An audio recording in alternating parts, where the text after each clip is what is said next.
Hai guys, Assalamualaikum warahmatullahi wabarakatuh. Selamat datang kembali di Android Channel. Terima kasih selama ini telah menyaksikan video-video yang disajikan di Android Channel. Dan sebagai bentuk apresiasi yang dapat menambah motivasi dalam pembuatan video-video pajak guys, mohon klik tulisan subscribe di bawah ini yang masih berwarna merah. Oke, kali ini akan kembali kita unboxing peraturan perpajakan, yaitu Peraturan Menteri Keuangan Nomor 220 dan 4.03/2020. Oke, tentang tata cara penghitungan dan pemungutan PPN atas penyerahan LPG tertentu. Oke guys, kita langsung ke peraturannya. Peraturan Menteri Keuangan Nomor 220 dan 4.03/2020 tentang tata cara penghitungan dan pemungutan pajak pertambahan nilai atas penyerahan liquefied petroleum gas tertentu atau biasa disingkat LPG.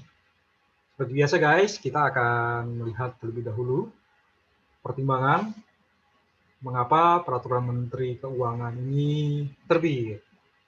Oke, pertama huruf A, bahwa untuk menjamin rasa keadilan, memberikan kepastian hukum, dan menyederhanakan mekanisme pemungutan pajak pertambahan nilai atas penyerahan liquefied petroleum gas tertentu, perlu dilakukan pengaturan ketentuan mengenai pengenaan pajak pertambahan nilai atas penyerahan liquefied petroleum gas tertentu, atau kita sebutnya langsung LPG ya guys, bahwa LPG tertentu sebagai barang penting yang dibutuhkan oleh masyarakat banyak, perlu dijamin ketersediaan dan kelancaran penyalurannya. Kemudian huruf C, bahwa sesuai dengan ketentuan pasal 8A ayat 2 Undang-Undang Nomor 42 Tahun 2009 tentang perubahan ketiga atas Undang-Undang Nomor 8 Tahun 1983 tentang pajak pertambahan nilai atas barang dan jasa dan pajak penjualan atas barang mewah, dinyatakan bahwa Menteri Keuangan berwenang mengatur nilai lain sebagai dasar pengenaan pajak. Huruf D, berdasarkan pertimbangan pada huruf A, huruf B, dan huruf C, perlu menetapkan Peraturan Menteri Keuangan tentang tata cara penghitungan dan pemungutan pajak pertambahan nilai atas penyerahan LPG tertentu. Mengingat Pasal 17 Ayat 3 Undang-Undang Dasar Negara Republik Indonesia tahun 1945, Undang-Undang Nomor 8 tahun 1983 tentang pajak pertambahan nilai atas barang dan jasa dan pajak penjualan atas barang mewah, sebagaimana beberapa kali diubah, terakhir dengan Undang-Undang Nomor 42 tahun 2009. Oke, Undang-Undang Nomor 39 tahun 2008 tentang Kementerian Negara, Peraturan Presiden Nomor 57 tahun 2020 tentang Kementerian Keuangan, Peraturan Menteri Keuangan Nomor 116 PMK.02/2016 tentang tata cara penyediaan anggaran, penghitungan, pembayaran, dan pertanggungjawaban dana subsidi LPG tabung 3 kg.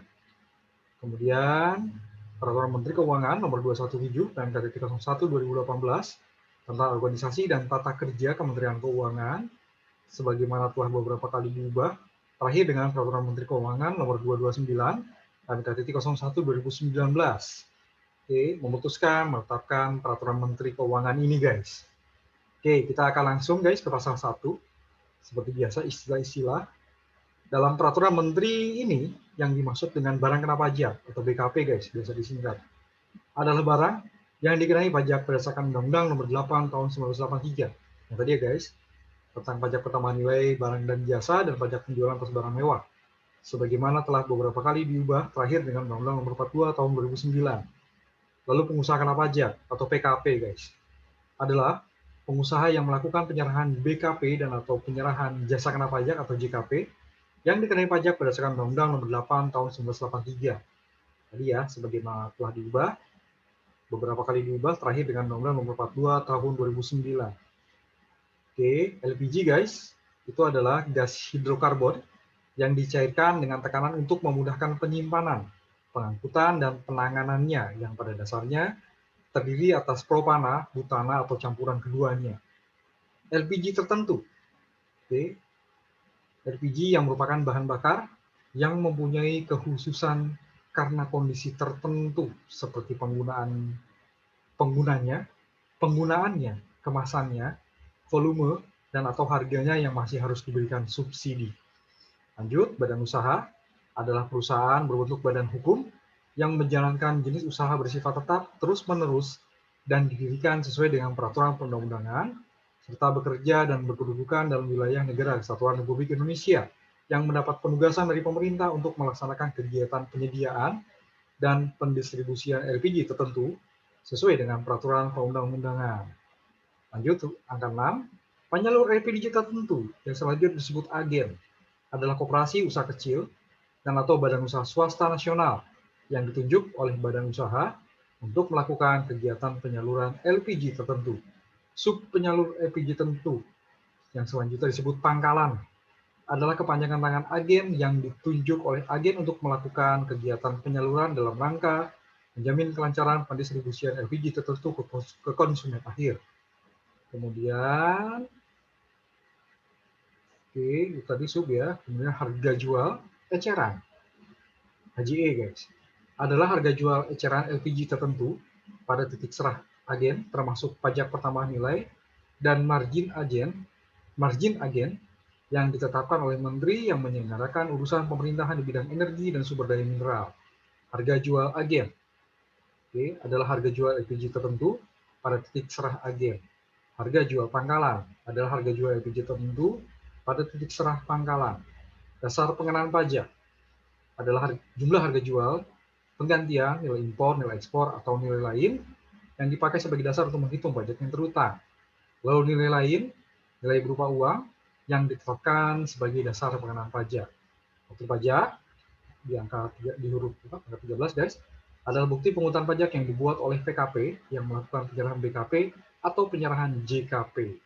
Pajak masukan adalah pajak pertambahan nilai yang seharusnya sudah dibayar oleh PKP karena perolehan BKP dan atau perolehan JKP dan atau pemanfaatan BKP berwujud dari luar daerah pabean dan atau pemanfaatan JKP dari luar daerah pabean dan atau impor BKP. Oke, itu pasal 1 guys. Lumayan banyak ya, hampir setengahnya guys istilah-istilah. Oke, kita langsung ke aspek material dari peraturan ini guys, di pasal 2. Atas penyerahan LPG tertentu oleh PKP dikenai PPN. Oke, ini masih umum. PPN atas penyerahan LPG tertentu sebagaimana dimaksud pada ayat 1 yang bagian harganya disubsidi dibayar oleh pemerintah. Oke, ini kita nggak tahu ya, karena kalau saya perhatikan juga nggak dijelaskan di sini bagian harga yang mana yang subsidi. Tapi yang jelas PPN-nya dibayar oleh pemerintah. Oke, di pasal 2 ayat 2. Lanjut, pasal 2 ayat 3. PPN atas penyerahan LPG tertentu pada ayat 1 yang bagian harganya tidak disubsidi dibayar oleh pembeli. Nah, sepertinya arahnya lebih ke sini guys. Ya, tata cara penghitungannya lebih ke pasal 2 ayat 3. PPN atas penyerahan LPG tertentu yang bagian harganya tidak disubsidi dibayar oleh pembeli. Oke. Penyerahan pasal 3 guys. Penyerahan LPG tertentu yang bagian harganya disubsidi dalam pasal 2 ayat 2 merupakan penyerahan LPG tertentu dari badan usaha ke pemerintah yang dibayar melalui subsidi LPG tertentu yang terdiri dari subsidi harga dan pajak pertambahan nilai sesuai dengan ketentuan peraturan perundang-undangan. Nah, di pasal 3 ini guys. Ya, jadi di sini pada saat badan usaha ya menyerahkan LPG tertentu ke pemerintah. Nah, itulah guys. Oke, kita lanjut ke pasal 4 sekarang. Nah, ini yang berpengaruh kepada beberapa jenis usaha, khususnya yang berkecimpung di bidang distribusi LPG ini guys. Oke, dasar pengenaan pajak DPP untuk menghitung pajak pertambahan nilai yang terutang atas penyerahan LPG tertentu yang bagian harganya tidak disubsidi, ya, yang harganya tidak disubsidi guys, di pasal yang ini guys, pasal 23 dan dibayar pembeli tadi ya. Oke, yang bagian harganya tidak disubsidi menggunakan nilai lain DPP-nya. Oke, nilai lain yang merupakan nilai berupa uang dihitung dengan formula. Oke, huruf A. Pasal 4 ayat 2 huruf A. Penyerahan pada titik serah badan usaha itu adalah sebesar 100 per 110 dari harga jual eceran. Oke, ini dari badan ke pemerintah tadi kan. Itu DPP-nya nilai lain 100 per 110 dari harga jual eceran. Lanjut, huruf B. Oke. Penyerahan pada titik serah agen itu sebesar 10 per 101 dari selisih lebih antara harga jual agen dan harga jual eceran. Atau penyerahan pada titik serah pangkalan, tadi ya, ini sub agen ya guys, huruf C, sebesar 10/101 dari selisih lebih antara harga jual pangkalan dan harga jual agen. Oke, ini ada contoh, tapi kita lanjutkan dulu pasal 5 guys. Oke, pajak pertambahan nilai yang terutang sebesar 10% dari dasar pengenaan pajak yang tadi guys, yang ada 3 tadi.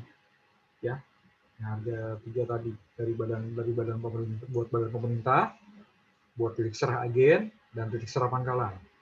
Oke, nah ini satu-satu guys. Pajak pertambahan nilai yang terutang pada titik serah agen, oke, sudah termasuk dalam selisih lebih antara harga jual agen dan harga jual eceran. Jadi di titik agen, harga jualnya itu sudah termasuk selisih lebih, gitu ya. PPN-nya itu sudah termasuk dalam selisih lebih antara harga jual agen dan harga jual eceran. Oke, lanjut lagi guys. Ini kalau mudahnya emang lihat contoh guys. Habis ini kita akan lihat contoh.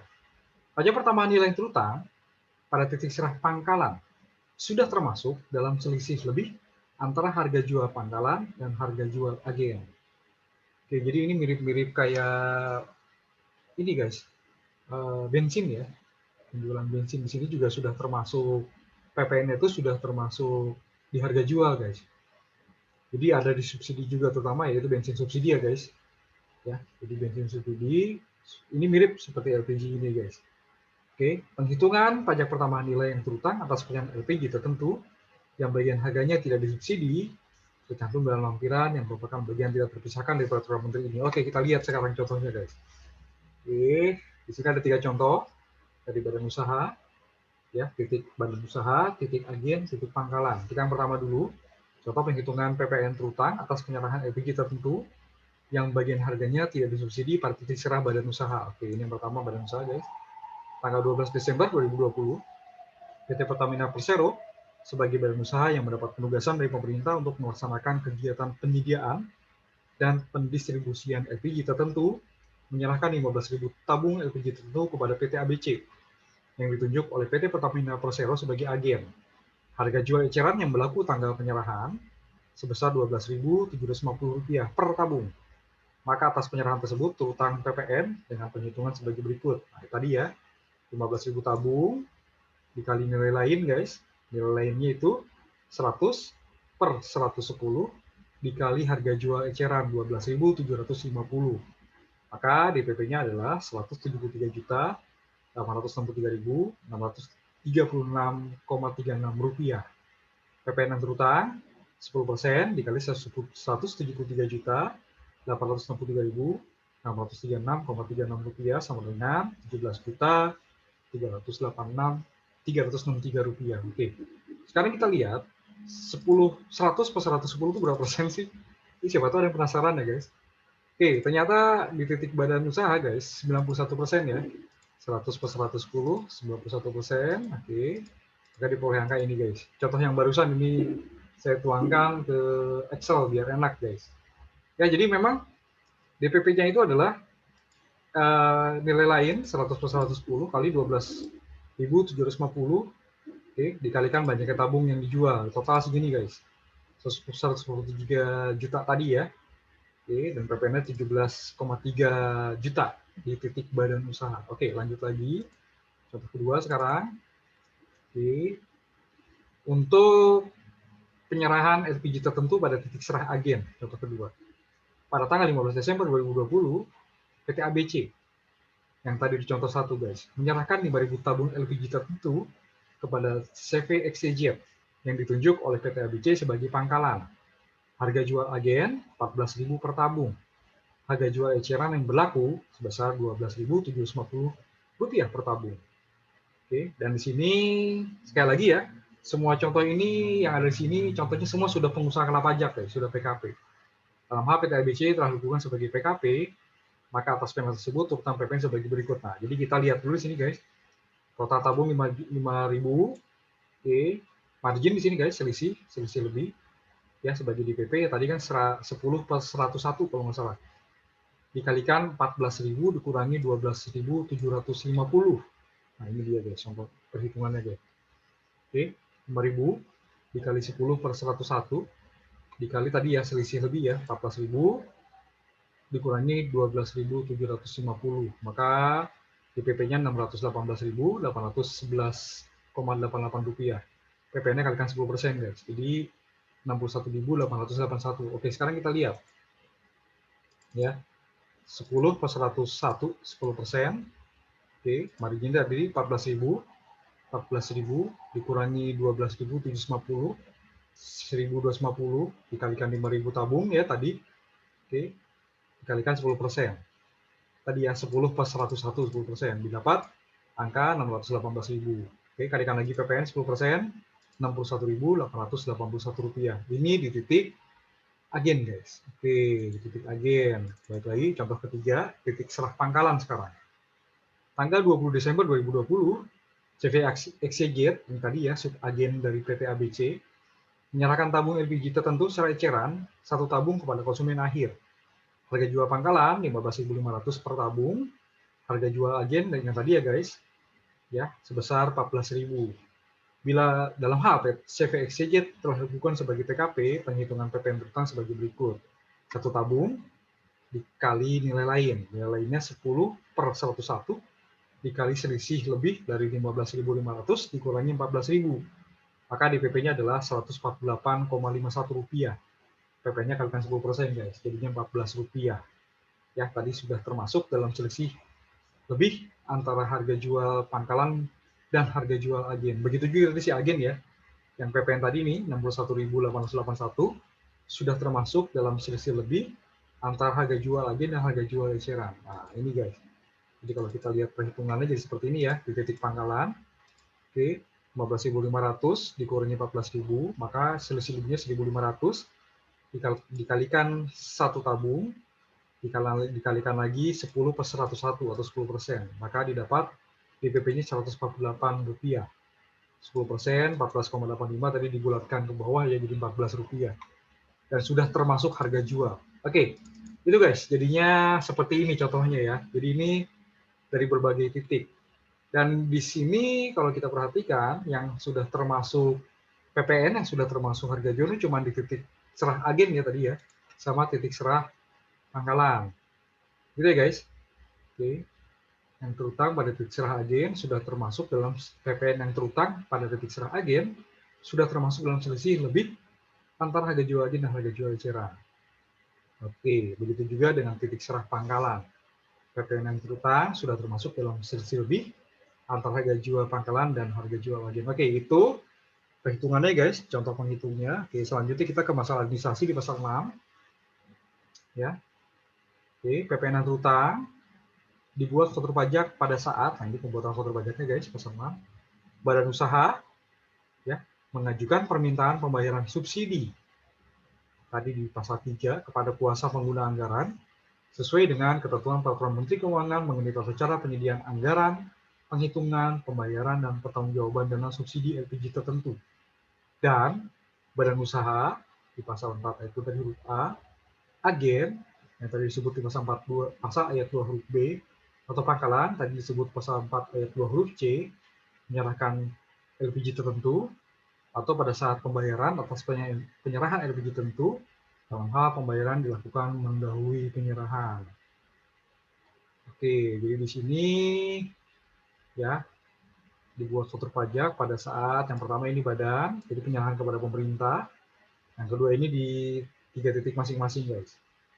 Oke, di badan usaha ya. Oke, baik lagi ke atas dibuat faktur pajak pada saat badan usaha, ya, agen atau pangkalan menyerahkan LPG tertentu atau pada saat pembayaran atas penyerahan LPG tertentu dalam hal pembayaran dilakukan melalui penyerahan. Jadi di sini ada masing-masing guys ya. Ya, jadi kalau misalnya menyerahkan badan usaha, berarti dibuat saat menyerahkan LPG tertentu si badan usaha atau saat pembayaran. Kalau ternyata penyerahan dilakukan oleh si agen, nah begitu juga sama ya. Faktur pajak dibuat saat menyerahkan LPG tertentu atau pada saat pembayaran. Ini memang standar sih. PPN terutang pada saat penyerahan atau saat pembayaran mana terjadi terlebih dahulu. Begitu juga dengan faktur pajaknya guys. Oke, bila ternyata pembayaran melalui penyerahan, maka faktur pajak dibuat saat pembayaran. Oke, faktur pajak pada ayat 1 dibuat sesuai dengan ketentuan peraturan perundang-undangan perpajakan. Berarti kembali lagi ke mekanisme normal atau cara pembuatan faktur pajak guys. Ya, oke. Pasal 7 tentang pengkreditan pajak masukan sepertinya guys. Oke, pajak masukan atas perolehan BKP atau JKP sehubungan dengan penyerahan LPG tertentu yang dilakukan oleh badan usaha dapat dikreditkan. Oke, berarti badan usaha yang mendapat penugasan khusus dapat mengkreditkan pajak masukan atas perolehan BKP atau JKP yang terkait dengan penyerahan LPG tertentu. Oke, ayat 2, pajak masukan ya atas perolehan BKP dan atau JKP sehubungan dengan penyerahan LPG tertentu yang dilakukan oleh agen atau pangkalan tidak dapat dikreditkan. Nah, khusus badan usaha tadi bisa mengkreditkan guys. Untuk agen dan pangkalan tidak dapat mengkreditkan atas pajak masukan terkait dengan perolehan BKP atau JKP sehubungan dengan penyerahan LPG tertentu tadi. Oke, pasal 8, peraturan ini mulai berlaku pada tanggal diundangkan. Oke, agar setiap orang mengetahuinya, misalkan menggunakan peraturan menteri ini dengan penempatannya dalam Berita Negara Republik Indonesia. Ditetapkan di Jakarta pada tanggal 28 Desember, diundangkan di Jakarta pada tanggal 28 Desember. Dan ini tadi berlaku pada saat diundangkan ya guys, berarti tanggal 28 Desember. Oke, berarti sudah berlaku. Demikian unboxing Peraturan Menteri Keuangan Nomor 220 PMK.03 tahun 2020 tentang tata cara penghitungan dan pemungutan PPN atas penyerahan LPG tertentu. Oke, terima kasih guys telah menyaksikan. Dan sekali lagi, sebagai bentuk apresiasi yang dapat menambah motivasi dalam pembuatan video-video pajak guys, mohon klik tulisan subscribe di bawah ini yang masih berwarna merah. Nantikan video pajak berikutnya yang disajikan di channel. Oke, wassalamualaikum warahmatullahi wabarakatuh.